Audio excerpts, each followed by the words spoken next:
ជំរាបសួរបងប្អូនទាំងអស់គ្នាថ្ងៃនេះនាងខ្ញុំមកធ្វើញ៉ាំស្តៅឲ្យមានរសជាតិឆ្ងាញ់ចាដោយសារខែនេះវាចាប់ផ្ដើមមានស្តៅណាបងប្អូនចឹងបងប្អូនដែលចូលចិត្តហូបញ៉ាំស្តៅបែបល្វីងតិចហ្នឹងគឺតែត្រូវតែម្ដងចាអញ្ចឹងដើម្បីដឹងពីរបៀបធ្វើយ៉ាងណានោះសូមបងប្អូនតាមដានទស្សនាវីដេអូរបស់នាងខ្ញុំទាំងអស់គ្នា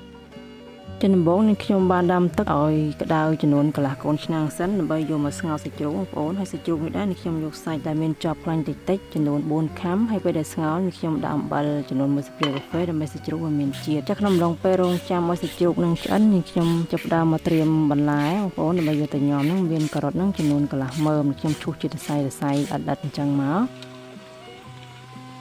ចំណែកម្ទេសហាវ៉ៃនាងខ្ញុំមានចំនួន1ផ្លែ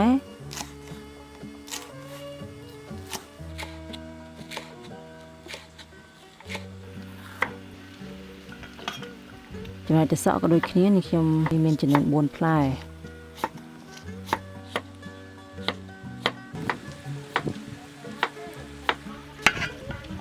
ខ្ទឹមក្រហមនេះខ្ញុំដាក់ចំនួន2មើម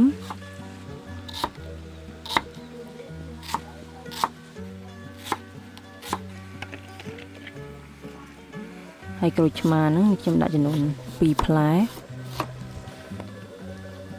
ម្ទេសនេះខ្ញុំដាក់ម្ទេស2មុខមានម្ទេសម៉ាឡេហ្នឹង2ផ្លែហើយនិងម្ទេសដៃនាងយើងធម្មតាហ្នឹងចំនួន2ផ្លែដែររួចច្រាំវាឲ្យរាងល្អិតបន្តិចមក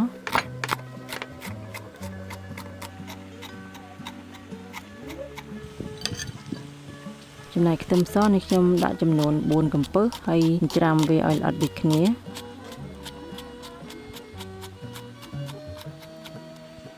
ចាឥឡូវគ្រឿងផ្សំហ្នឹងរួចរាល់ហើយនេះខ្ញុំត្រៀមហើយឥឡូវចាប់ផ្ដើមមកមើលសាច់ជ្រូកឃើញថាវាឆ្អិនល្អហើយដែរអញ្ចឹងខ្ញុំស្រង់ចេញទុកឲ្យត្រជាក់ទើបយកទៅហាន់ណាបងប្អូនហើយទឹកដែលបានស្ងោរសាច់ជ្រូកនេះខ្ញុំយកមកស្រុះស្តៅបន្តហើយស្តៅនេះខ្ញុំស្រុះតែមួយផ្លែទេបងប្អូនគឺអត់ដល់1នាទីទេគឺស្រស់តែមួយភ្លុកទៅគឺស្រង់ចេញយកវាមកស្រោចនឹងទឹកត្រជាក់ធម្មតាហ្នឹងដើម្បីឲ្យស្តៅវាចុះត្រជាក់ទៅកុំឲ្យវាស្លោកពេកតែបងប្អូនមិនចង់ស្រោចអញ្ចឹងក៏បានដែរណាតែខ្ញុំចង់វាមានពណ៌រាងខៀវបន្តិច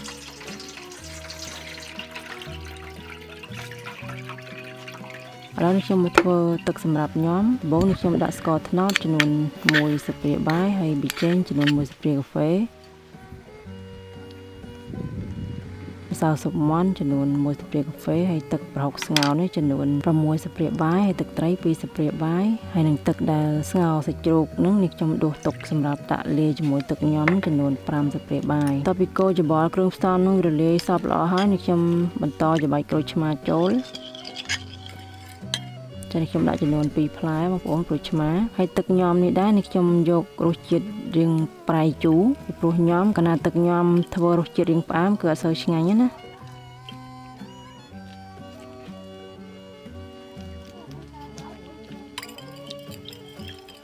តាមទៀតនេះខ្ញុំដាក់ខ្ទឹមសហើយនិងម្ទេសដែលបានច្រាំហ្នឹងចូលទាំងអស់មក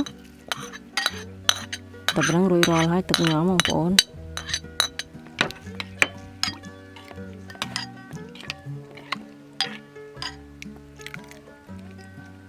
ហើយខ្ញុំមកបូតស្តៅវិញម្ដងចាស្តៅខែនេះវាមានការមានត្រួយលាយគ្នាតិចៗអញ្ចឹងគឺថាពេលដែលយើងយកទៅញ៉ាំទៅគឺថាឆ្ងាញ់មែនទែនចំណែកសាច់ជ្រូកវិញត្រជាក់ហើយនេះខ្ញុំយកវាមកហាន់ជាបន្ទះស្ដើង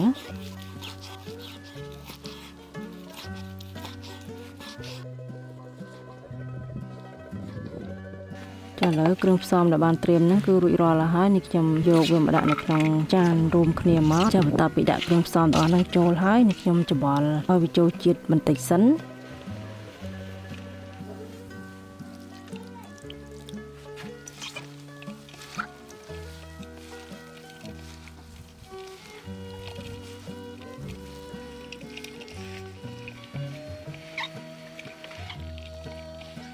ចាំបន្ទាប់ពីចូលជាតិបានប៉ុណ្ណឹងហើយនេះខ្ញុំដាក់ជីនាងវងហើយនឹងជីថ្ពាល់ត្រីចូលហើយក៏មានសណ្តែកដីលីងដែរណាបងប្អូនចាំបន្ទាប់ពីដាក់ដែកដីហើយនឹងជីនឹងចូលយើងច្បល់តែបន្តិចទៀតទៅយើងអាចយកទៅហូបបានណាតែតំណមែនទេបងប្អូនអញ្ចឹងបងប្អូនដែលចូលចិត្តញ៉ាំបែបល្វីង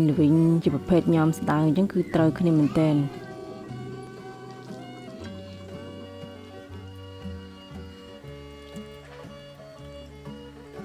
ច ចាអញ្ចឹងវីដេអូរបស់នេះខ្ញុំក៏សូមបញ្ចប់ត្រឹមហ្នឹងដើម្បីទទួលបានវីដេអូថ្មីៗសូមបងប្អូនចុច follow page និង subscribe YouTube channel របស់នេះខ្ញុំម្នាក់មួយផងចាសសូមអរគុណសូមជម្រាបលា